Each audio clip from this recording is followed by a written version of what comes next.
In April 2025, President Vladimir Putin signed an order to draft 160,000 men, marking Russia's largest conscription campaign since 2011. The Kremlin insists this draft is unrelated to the ongoing war in Ukraine, but many observers and Ukrainian officials dispute this claim. Despite efforts to bolster the military, Russia faces a significant decline in voluntary enlistment. In Moscow, the number of individuals signing contracts with the Defense Ministry has fallen to approximately 40 per day, down from 200 to 250 daily in mid-2024.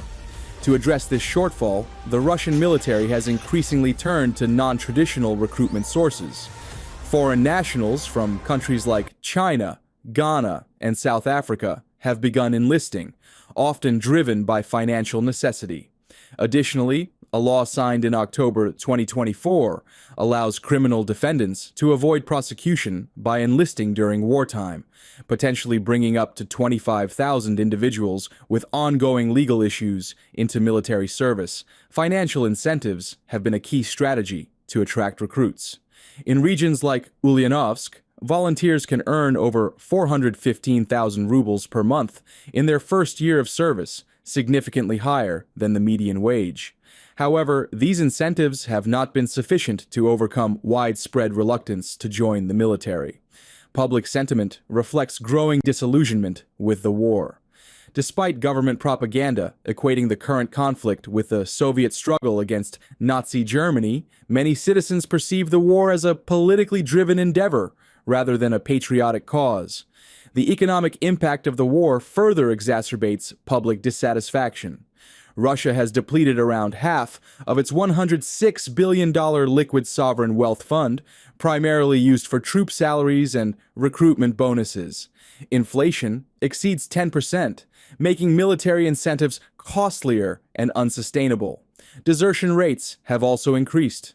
Approximately 5,200 people were prosecuted for desertion in the first 7 months of 2024, surpassing the total for the entire previous year. In response to these challenges, the Kremlin has raised the upper conscription age from 27 to 30, expanding the pool of eligible draftees. However, this move has been met with criticism and further resistance, as Russia grapples with declining enlistment, economic strain, and public discontent. The sustainability of its military efforts remains in question. The government's reliance on conscription and alternative recruitment methods underscores the challenges it faces in maintaining its military objectives amid growing internal opposition.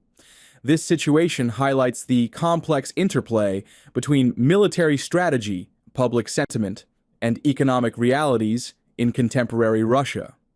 As the war continues, the effectiveness of these recruitment efforts and their impact on Russian society will be closely watched by the international community.